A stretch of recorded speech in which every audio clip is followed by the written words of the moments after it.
गुरु जी, एक और बात, जैसे कई लोग, मैंने भी रत्न धारण करके रखा हुआ है, तो क्या भाग्य बदलने के लिए महंगे रत्नों को धारण करना, उसका क्या महत्व है, वो कितना कोई आवश्यक है? जरूरत नहीं है। रत्न देखिए मैं पहनते ही नहीं हूँ। रत्न से बस सिर्फ दो ही लोगों को फायदा होता है। एक उस ज्योतिषी को जो रत्न रिकमेंड करता है, जिसको दलाली मिलती है, और रत्नों के व्यापारी। और दूसरा वो जो रत्न का व्यापार कर रहे हैं, उन्हें फायदा जी होता है।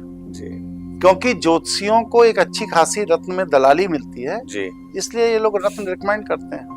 हमारे किसी भी शास्त्र में कहीं भी रत्न को पहनने का कोई विधान नहीं। तो ये सारा, ये मंगल के लिए ये मूंगा पहनो, इसके लिए ये पुखराज पहनो। बस से पैसा कमाने के जरिए है और कुछ नहीं। बड़े बड़े जो सक्सेसफुल नेता, अभिनेता, बिजनेसमैन, सबको हम देखते हैं, तो मतलब ये सब उसी उसी जाल कैटेगरी में के फंसे लोग, हुए हैं। बस सब उसी कैटेगरी में फंसे। देखिए, जब व्यक्ति के अंदर प्रतिभा से अधिक प्राप्त करने की इच्छा होगी, जब कभी किसी भी व्यक्ति में प्रतिभा से अधिक प्राप्त करने की इच्छा होगी, तो इसको कहेंगे ठगी जी। और जब व्यक्ति में ठगी की इच्छा होगी तो किसी ठग की शरण में जाएगा।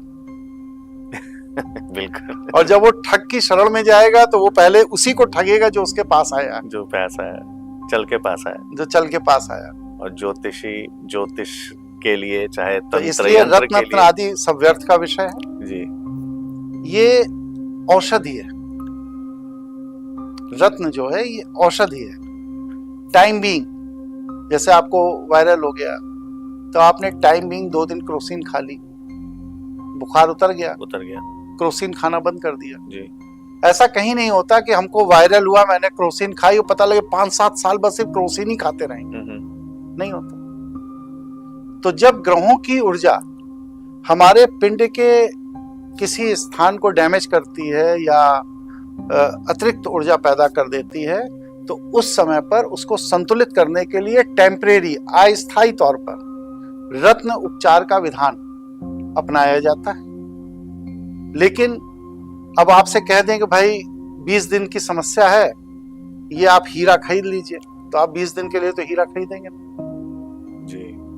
तो आपको समझाना पड़ेगा कि शुक्र ऐसा है, ये है, वो है, ऐसा करिए, वैसा करिए, ये हीरा आप 1.5 लाख का खरीद ही लीजिए, इसके बिना जीवन बनेगा नहीं। समस्या वो 20 दिन की ही है, लेकिन उसको आजीवन बना दिया गया, क्योंकि एक रत्न आप खरीद लें, जिस ज्वेलर्स के यहाँ से खरीदेंगे उसमें कमीशन पंडित जी का फिक्स है जी, इसलिए रत्न पहना देते हैं पंडित जी। तो मैंने दोनों कॉन्सेप्ट सुना है। एक तो जो आपने अभी जैसे समझाया कि ये टेम्पररी, एक क्षणिक, कोई अंतरदशा आ गई, कोई प्रत्यंतर दशा आ गई, और उसके अंदर में उस ग्रह को संचालित करने के लिए ये रत्न को धारण करें, तो उससे ये अगर कोई परेशानी है तो कम हो सकती है। दूसरा ये भी कॉन्सेप्ट मैंने सुना है कि अगर किसी का, जैसे वेनस स्ट्रांग अगर है, तो शुक्र अगर मजबूत है, बली है, तो उसे हीरा परमानेंट पहनना चाहिए। ऐसा नहीं, शुक्र मारक भी तो हो सकता है जी। आपकी मैट्रिमोनियल लाइफ को तबाह भी तो कर सकता है शुक्र। जी जी जी। हर कुंडली का कंसेप्ट अलग है ना। अब हीरा तो सबको पहना देता है क्योंकि डायमंड कंपनी को अपना हीरा बेचना है लेकिन हीरे की आवश्यकता है या नहीं है, ये डिसाइड कौन करेगा? जी। इसको डिसाइड करने के लिए कोई शास्त्र सम्मत प्रमाण नहीं।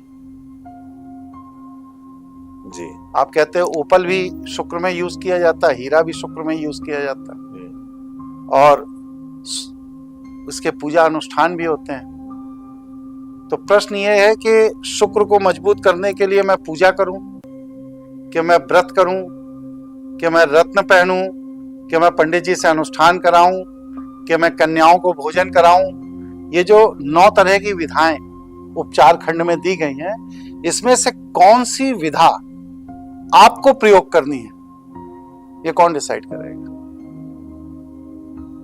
ये ज्योतिषी डिसाइड करेगा। ज्योतिषी डिसाइड करेगा, क्योंकि अब तो जो मजबूर है, जो फंसा हुआ है, वो तो चाहे कि चलो इससे काम नहीं हो रहा है, ये तो इससे कर लो, इससे नहीं हो रहा है, इससे कर लो जी। तो इसका जो साइंटिफिक पूरा एक विज्ञान है, वो विज्ञान अभी प्रचलन में उतना विकसित नहीं हुआ जितना इन लोगों ने फोकस बस सिर्फ 2 ही चीजों पे किया, एक रत्न पर, जी। एक अनुष्ठान पर, क्योंकि दोनों से पंडित जी को लाभ होता है। जी। लेकिन बहुत से ऐसे काम हैं कि आपको कोई जरूरत नहीं, वनस्पति का प्रयोग करिए। अगर बृहस्पति आपकी कमजोर है तो केले की जड़ आप पान लीजिए, ठीक हो जाए। अच्छा, हाँ ये मैं पहली बार सुन रहा हूँ, हाँ, जबकि वनस्पति मेरी भी का रुचि है और मैं कई सालों से मैं हाँ प्रयोग करना।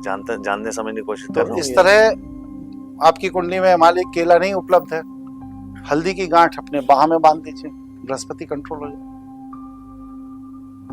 तो ऐसी बहुत सी वनस्पतियां हैं जो किसी ना किसी ग्रह का प्रतिनिधित्व करती हैं,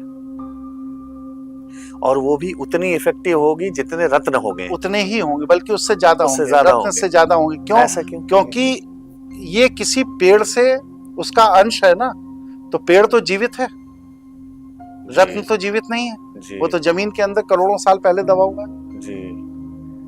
ईश्वर ने हमारे जीने के लिए पृथ्वी के ऊपर की जो चीजें हैं वो हमारे उपयोग के लिए बनाई हैं, और हम लोग पृथ्वी के नीचे की जिन चीजों को खोद कर प्रयोग करते हैं, ये सारी चीजें बस से हमें डैमेज करती हैं। अगर वह पृथ्वी के नीचे की चीजें हमारे लिए उपयोगी होती तो भगवान उसको पृथ्वी के नीचे दबाकर छिपाकर क्यों रखता, उसको भी ऊपर निकाल के रखता। आप देखिए, नदी का पानी जी। और समरसेबिल का पानी, दोनों के गुणधर्म अलग हैं। आप नदी का पानी प्रयोग करिए, आपकी चैतन्य ऊर्जा बढ़ेगी। आप समरसेबिल का पानी यूज करिए, आपके अंदर जड़त्व तो बढ़ेगा। क्यों? क्योंकि वो पेड़ों की जड़ों के लिए भगवान ने वहां पर सुरक्षित किया है उस पानी को। जी। लेकिन हम लोग तो पेड़ों की जड़ों का भी पानी पी जा रहे हैं जी। और फिर कह रहे हैं बुद्धि कुंद हो गई। कुंद होगी ही क्योंकि आप समरसेबिल का पानी यूज कर रहे हैं। आपके लिए ईश्वर ने सतही पानी बनाया, और पेड़ पौधे वनस्पति के लिए नीचे एक लेयर डाली उसने, 100 मीटर, 50 मीटर, 200 मीटर नीचे एक लेयर डाली, जिससे कि उस वनस्पति का पोषण।